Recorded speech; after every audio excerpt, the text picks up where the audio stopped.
Good evening. This is Ronald Allen, Managing Change through Effective Communications. Tonight's discussion, grab your partner by the hand.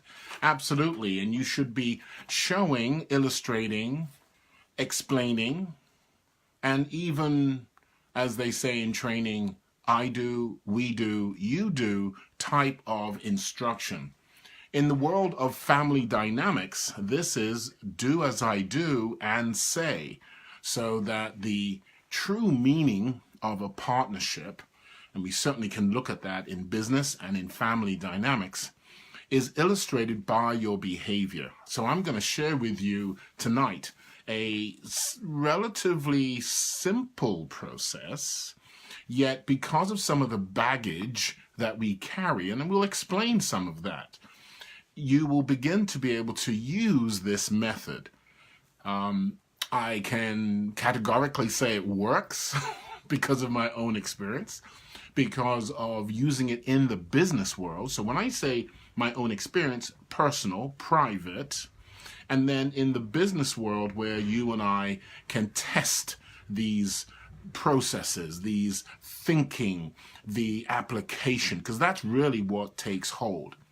A lot of people will say, be positive. They will say, you must come from a place, without really embedding or even revealing the challenge for you even to consider that as an option. And I find that, shall we say, just frustrating. I can use stronger terms. We'll have to go on a different platform for that vocabulary. I find that frustrating because then they are putting us in the proverbial box, thinking that we all think the same, in the same sequence of thought. So when you come from such a diverse background as we all do, the facilitator, trainer, instructor, psychiatrist needs to be versed in your world first. Okay, so that's a kind of a tall order we're going to do and perform tonight. Yet the process that I'm going to share with you, I believe, meets that demand of real world dynamics. When we talk about true diversity, think of people over the last 40 years. And the big talk still today is about millennials, which I think is totally specious. Because when the radio first came out, people at that time had a similar pushback, disbelief, even interest, those that were curious, to find out what this could do for us or not do. Same thing with cars when we came from buggies to cars.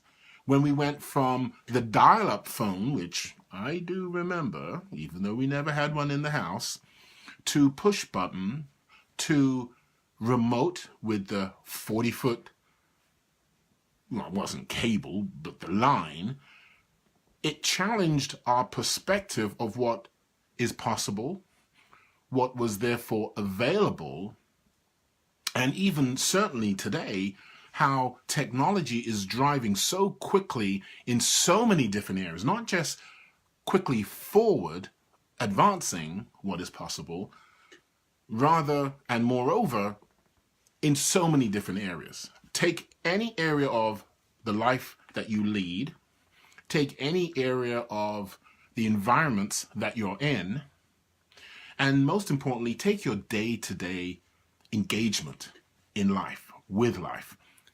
Every single aspect has been touched by technology. So it is our brains that have to catch up, right? It is our acceptance or curiosity of what is possible. And therein lies the need to have a process that is flexible, right? We talk about elasticity of the mind. Once you learn or become aware of, the brain doesn't go back. It can reject it, absolutely. Yet in the darkest recesses, in the catacombs of your mind, you will find that you are still curious. And I always jump to hospice and dementia environments where I have worked, when my mother was an RN and doing private duty, $250 an hour and up, thank you very much, I saw and I heard the conversation of people saying, I wish, I should, I could.